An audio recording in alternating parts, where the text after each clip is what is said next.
folks. This is Glenn Maurer, and I'm here today with Hap Ziegler, and Hap and I are going to have a program to discuss some of the more humorous,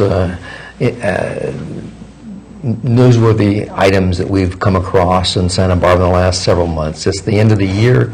Seems like a good time to compile some of these newspaper clippings, mostly letters and other quotes of people in Santa Barbara who say some of the oddest things, some of the strangest things. And like I say, it's the end of the year, so let's spend a little time looking. We've done this once before. Santa Barbara Said That show, and it was sort of fun to do. We're going to do it again. So hope you bear with us and enjoy it as much as you do. It's meant to be fun, not to be too mean-spirited, but to point out some of the silliness that's around us in our own town, our own backyard, not somewhere on the national stage. So start it off. Kick it off. Okay, here. Got a letter. This is one of my more favorite letters from Vandenberg Village. A writer writes, Islam's war in America and Western cultures has been successful. I'm not sure I would say it's successful, but has been successfully for three reasons, and will be ultimately victorious for three reasons. First and foremost, our rules of engagement exclude civilian targets. Second, our effectless civilian leadership. And third, the spate of PTSD claims from men without a scratch on them. So we're losing the war with this ISIS, as he says, from bad leadership, and because we don't engage in nasty enough effort against civilian targets, and because we have too many of our soldiers who are claiming to have PTSD when they don't even have an injury, obviously an injury. What's PTSD? PTSD, post-traumatic stress disorder. Every war has had people suffering from post-traumatic, but this man thinks not. So here's what he says. The Axis powers lost their will to fight when their families, homes, industrial complexes, and houses of worship became targets. Sans souci, he says. Sans souci. Without, my French, I lose my French at this point, but I think that's without care, right? Sans souci. Our baited military actions against millions of Islamic barbarians will result in a 100-year war. So what he wants is total warfare. He wants us to bomb civilians and kill them, and that will prove, I suppose, that our value system is better than theirs.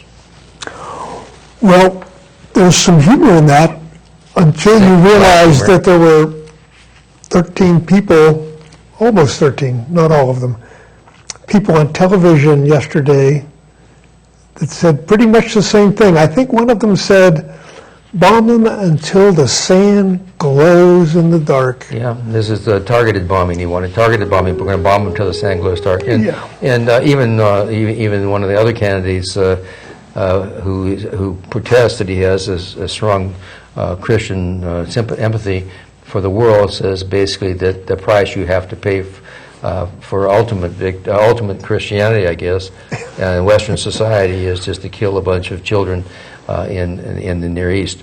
And this guy went along with it. It was okay for us to kill the Nazis, the civilians and the Nazis. That whole idea there was a time in our society in which the idea of civilian casualties, in which any war, any civilized Western war, the idea of collateral civilian casualties was an abhorrent thing. In the Civil War, civilians would come out and watch the armed troops fight and kill one another, but nobody thought you should kill the civilians who were watching you. I mean, it was silly. It was an absurd concept. But anyway, we've gotten to a point now where in order for our moral values to be successful, we have to involve ourselves in some conduct which I think is below it. But there's one man's view. Well, you have along the same line, we have a couple articles. I think you have another one too. We have one here that's entitled, Citizens Keep Your Guns. We are a I'm paraphrasing here, we are a law-abiding nation and have the right to have a gun for protection. Now, of course, nobody in the United States is saying that we all have to give up our guns. They just want to have some control. So there's a little tongue-in-cheek here. We laugh a little bit. And then we get to the part where she says, Australia found out that when it demanded its citizens to turn in their guns, crimes increased. Homicides went up 6.2%, robberies, etc. Well, I decided that sounded a little odd to me. And then I did a little research, found out that John Howard, the right-wing George W. Bush ally, up to a point, passed a gun control in John Howard 1990. was the Prime Minister of Australia. I'm sorry, thank you, yes. And he said, we do a lot of things that the Americans do, but when it comes to guns, we have been right to take a radically different approach. So this woman who said the crime went up, if we can zoom in on this, folks, I don't know if we can do that. Here's the graph of gun fatalities. Are you able to shoot in? Yeah, here we are. You don't have to see the numbers, but this starts back in 1988. This is when the law was changed. No, this is before the law was changed. Right. The law was changed here. Right. And the law was a combination law of buying back guns, okay, thank you, buying back guns and prohibiting assault weapons, etc. The number of deaths from guns dropped by more than 2/3. Right. So if this were a laughing matter, which it really isn't, we would have a good chuckle from this particular one. The problem, one of the interesting things about these letters is so many of them are based on email, it's not spam exactly, but these same letters, the same materials get circulated through the same sort of echo chambers. People do not ever check to see the accuracy of the information that they've been given, much less when they forward that information. So a person, I've seen this letter before, but you're right, I did cut this out also as being an example of it.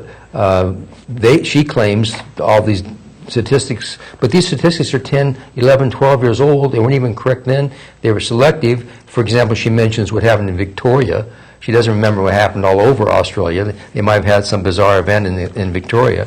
But the truth is that gun control in Australia, which wasn't that, the number of people in Australia with guns went from 7% of the population to 5% of the population. It wasn't some type of draconian removal of weaponry. Right. Yeah, but the murder rate, as you point out, death by homicide, is at a record low. Here's just maybe the last one on this particular one.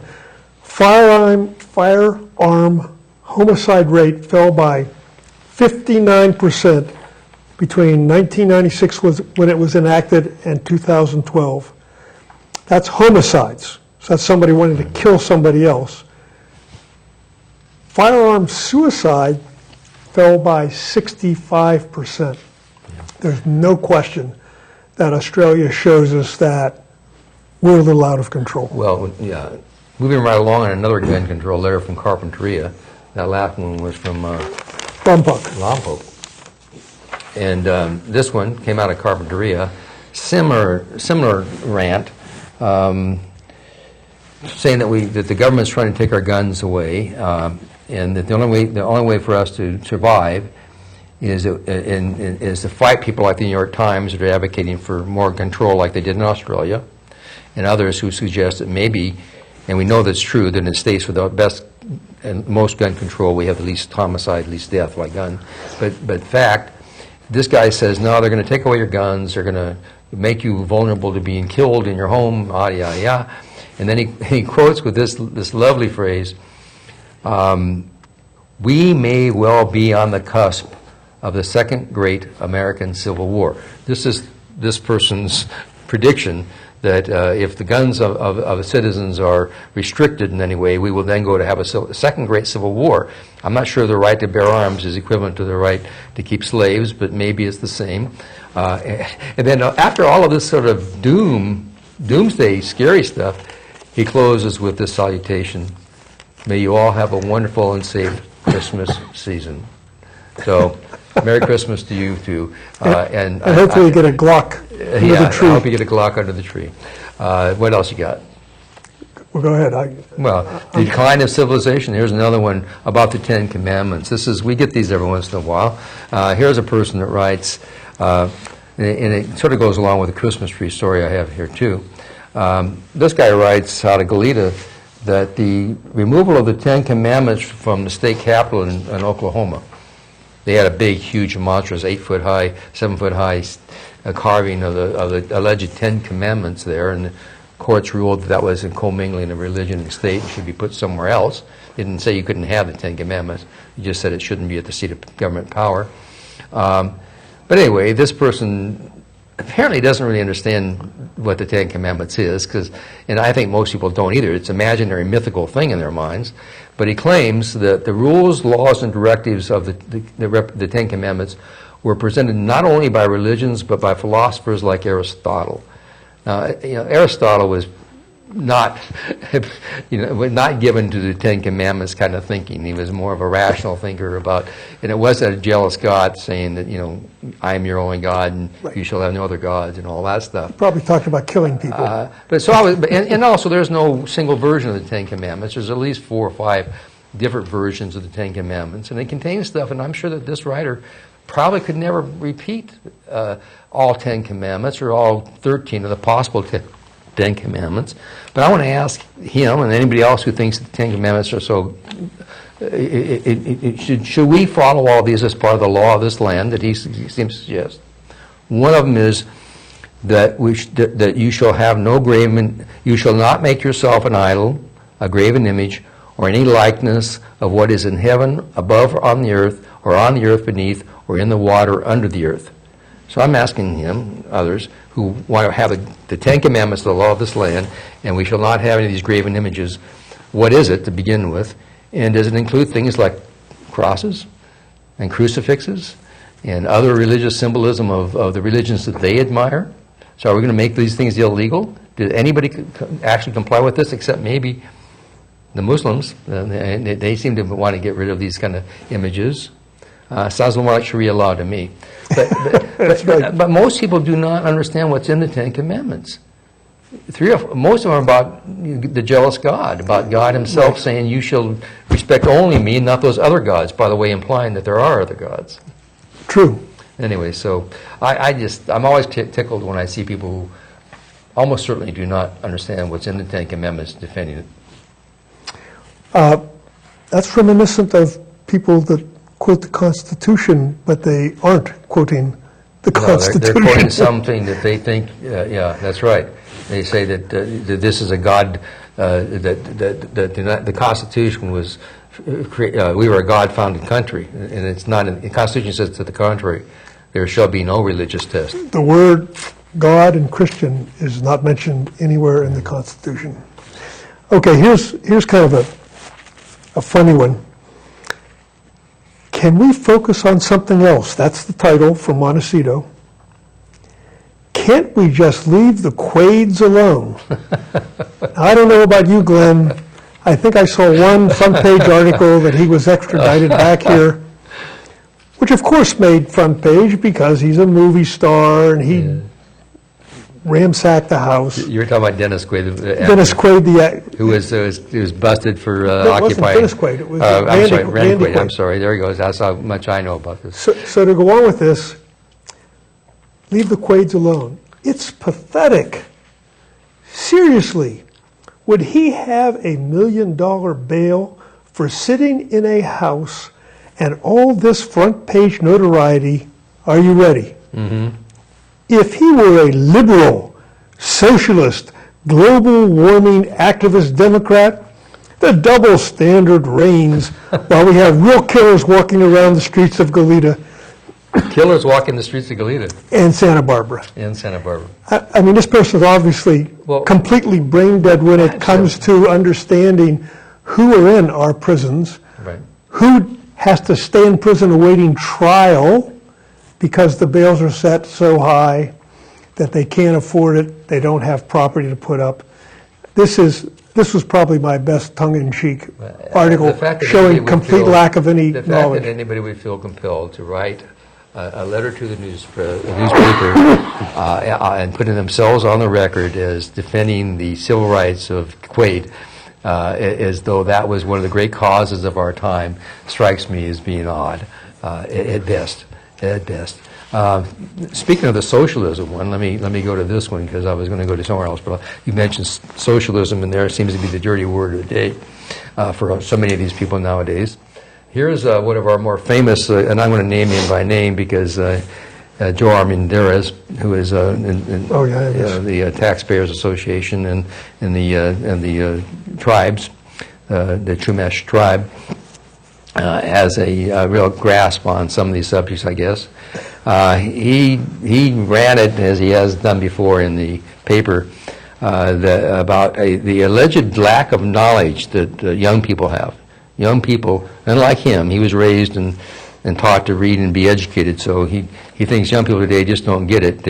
They celebrate ignorance, elevating people into fame who are bad people and ignore historical truths. And he says, for example, take Bernie Sanders. Bernie enjoys a fanatical following, the same group of citizens who have on a daily basis access to the historical written record of socialism's spectacular failures.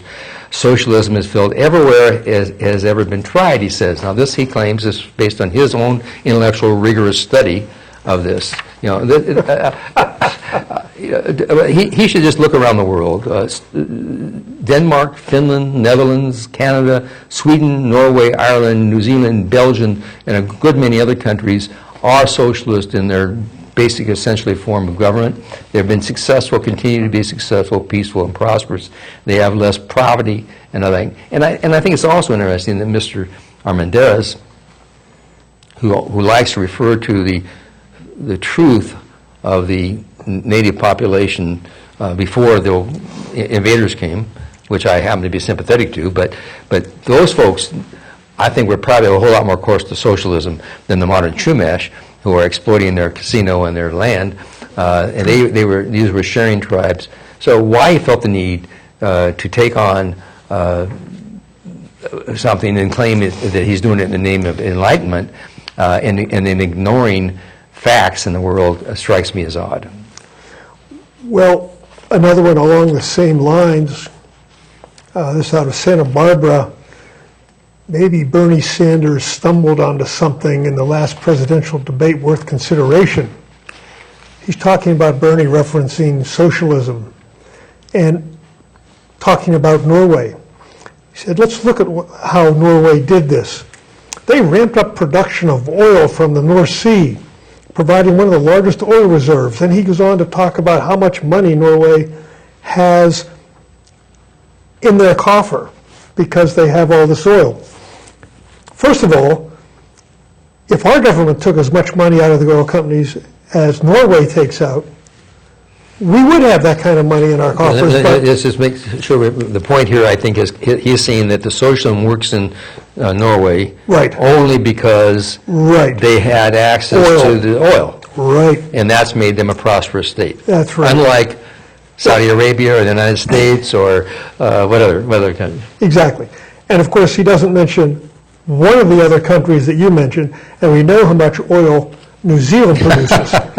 So he ends up by saying, I wish Bernie Sanders would visit Santa Barbara and explain to our liberal elite that the increasing local oil and gas revenue could provide needed services for the poor and middle class.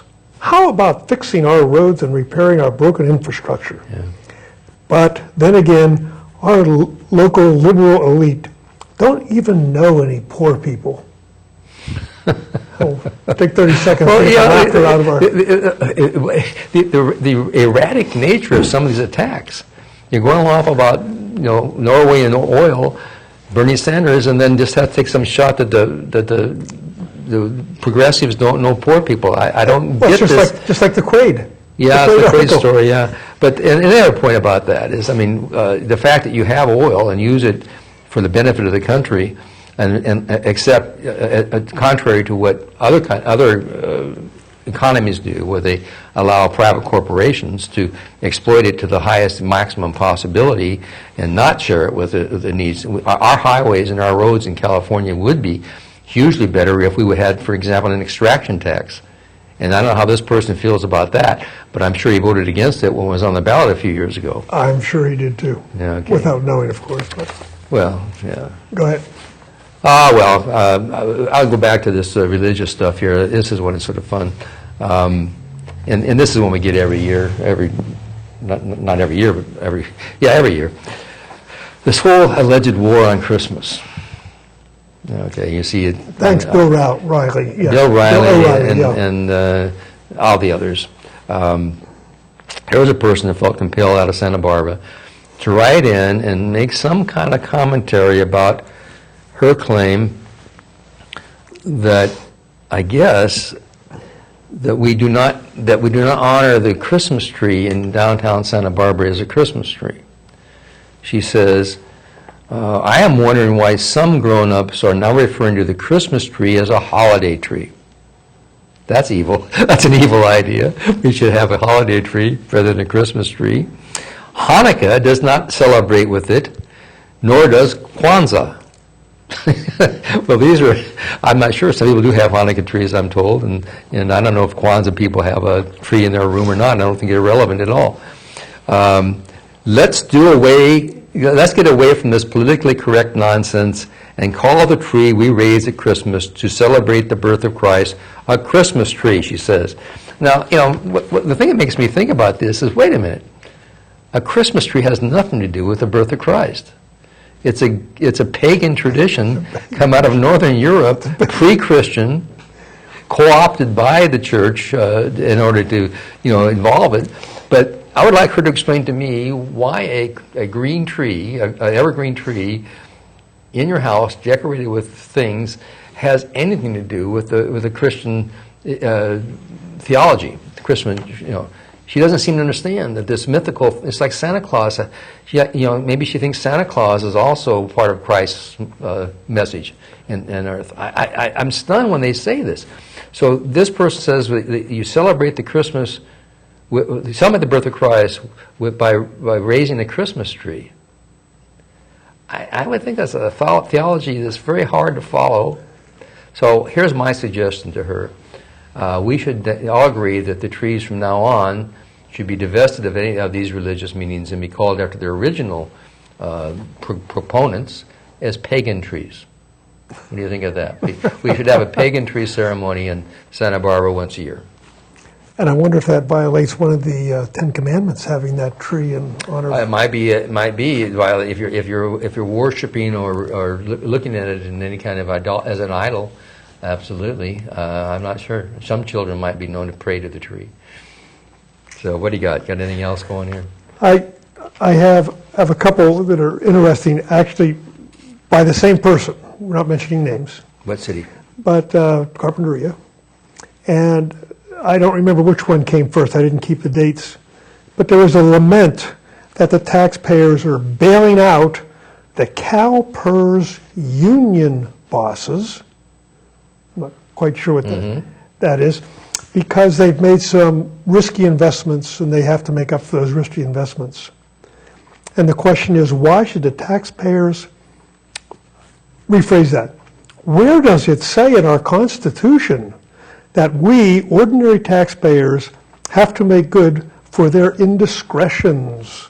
The indiscretions of the investment. Such are the risks for greed.